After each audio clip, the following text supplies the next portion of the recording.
Hey everyone, and welcome to The Explainer. Today we are breaking down a highly anticipated preliminary winter forecast for 2026 to 2027. We're diving straight into the latest meteorological data to build a crystal clear picture of exactly what's coming our way over the next few months. And let me tell you, the data is pointing towards some pretty unusual patterns. It is absolutely fascinating to see how this is all shaping up. Okay, let's dive into this. Our source material puts it perfectly. We have a record-breaking Super El Niño expected for this upcoming winter, so it's important to note that there is sure to be surprises. That right there is the absolute elephant in the room.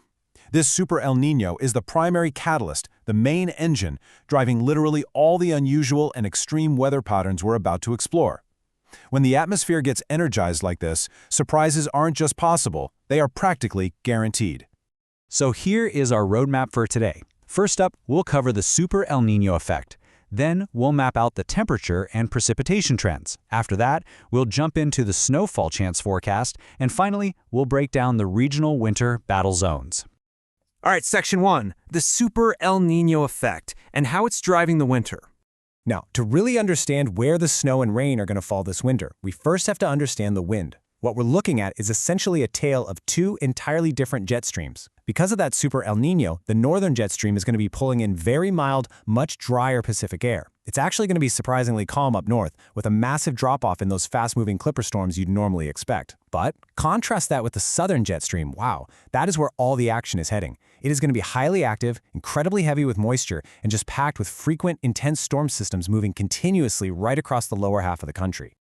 Moving on to Section 2, temperature and precipitation trends. When we dig into the data, the northern states actually have maximum confidence for warmer than average temperatures. But that brings up a really fascinating question for the rest of the country. How exactly can the South be unusually cold this winter without traditional blasts of Arctic air? Right? If the North is mostly warm, where on Earth is the freezing air down south coming from?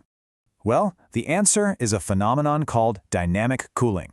Essentially, because that southern jet stream is so heavily active with those massive storms we just talked about, this huge volume of precipitation literally pulls colder air down from much higher up in the atmosphere, dragging it all the way down to the surface.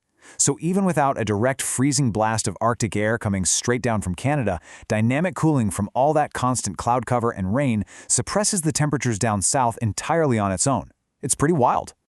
Another major factor we need to talk about is the positive PNA. This is a persistent high-pressure ridge setup parked right over the west coast. Think of it like a massive atmospheric shield. It essentially forces any cold air to just avoid the west coast almost entirely. And because that cold air hits a literal wall of resistance, it has to find a new route, eventually sliding down into the eastern U.S. as what meteorologists call backdoor cold air. So let's consider the precipitation extremes this whole setup creates across the country.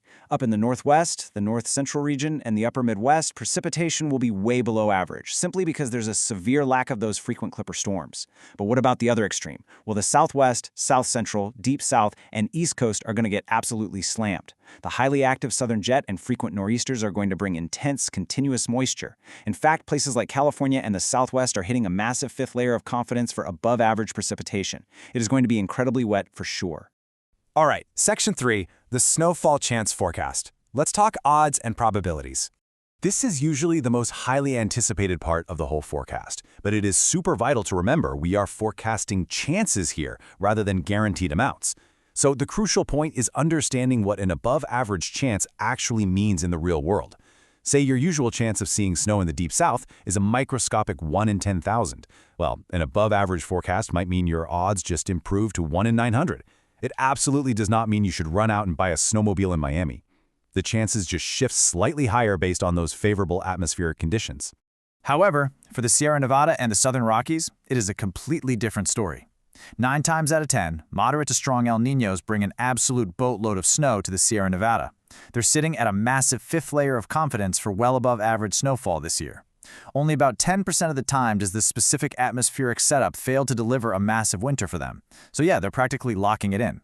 Let's head into Section 4, Regional Winter Battle Zones. Time for the regional forecasts. It's time for our cross-country tour to outline exactly what you can expect in your neck of the woods. We'll kick things off with the Deep South, which is frankly shaping up to be a true winter battle zone. This entire area, stretching from New Mexico and Texas all the way across to Florida and Georgia, is going to see some really intense, messy battles between rain, snow, and ice. We're talking about the high potential for dangerous ice and sleet storms, which, let's be honest, can be way more hazardous than just a standard snowstorm. There's also an elevated risk of above-average severe weather throughout the winter, and we really can't rule out a rare, but entirely possible deep Arctic air intrusion sliding down either. Moving up to the Midwest, the Ohio Valley, and the Great Lakes, you need to get ready for a roller coaster. You're going to see these wild back-and-forth temperature swings, alternating between brief freezing Arctic blasts and then sudden warm pushes of that mild Pacific air. But the absolutely critical factor here is the lakes themselves. The lakes are running very, very warm this year. If early cold air moves over those unusually warm lakes in November or December, wow, the risk for major early-season lake effect snowfall is incredibly high. Now, as for the East Coast and the Appalachians, prepare to consistently cash in on frequent, strong nor'easters. From the Appalachian Mountains right on down to the coastal mid-Atlantic and the Northeast, the combination of that backdoor cold air we talked about earlier, along with a highly active southern storm track, means multiple major snowstorms are highly likely. And hey, even if it ends up being just a bit too warm for snow, you should definitely expect intense, highly impactful rain and wind events all season long. Let's move to and see how this builds into our final winter cheat sheet. We've got the Northwest and Northern Plains looking warmer and milder, though you definitely still have to watch out for brief polar vortex visits. The Rockies are facing a bit of a split, right?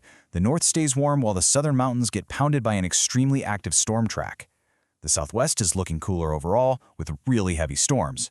The Deep South is bracing for below normal temperatures with massive threats of ice and severe weather. And finally, the East Coast is locked into below normal temperatures, battling frequent, strong nor'easters. Which leaves us with one final, fascinating question to ponder. With a record-breaking Super El Niño setting the stage, which region is actually going to experience the biggest winter surprise? You know, while the patterns we've explored today are heavily backed by high meteorological confidence and historical data, Mother Nature always reserves the right to throw us a curveball. Stay prepared, keep your eye on the sky, and we will see exactly how this incredible winter unfolds.